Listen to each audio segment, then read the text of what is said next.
It's 1894, and President Grover Cleveland has just used federal troops to put down a railway strike, the Pullman strikes. He's pissed off the labor movement during the Gilded Age. So, how can he win them back?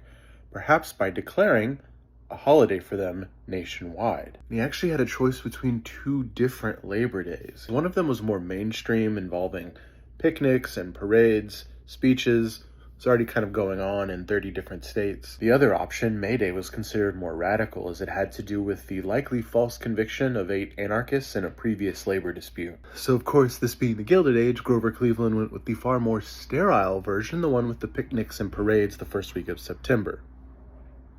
The non-threatening one. But the contradictions don't stop there, because even this very tame version of Labor Day has its origins in something a little bit more defiant. Its first day was organized in 1882 in New York City by the Central Labor Union. The idea was to have parades with workers in uniforms showing off the strength of the labor movement. The rest of the day was a picnic, but not just for eating. There were speeches by leaders of the labor movement to talk about the 8-hour workday, for example. And the people who participated in this 1882 Labor Day, it was a Tuesday.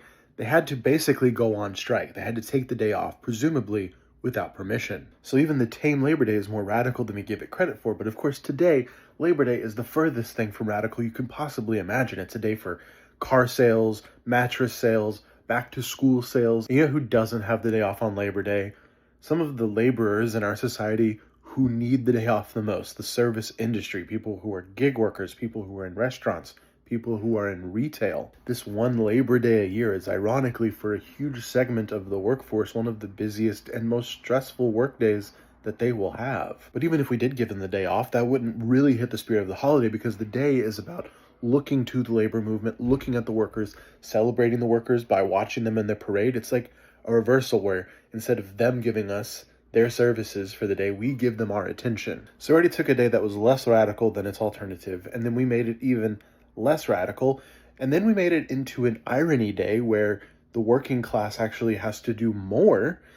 It's almost like if we celebrated MLK Day every year by resegregating swimming pools.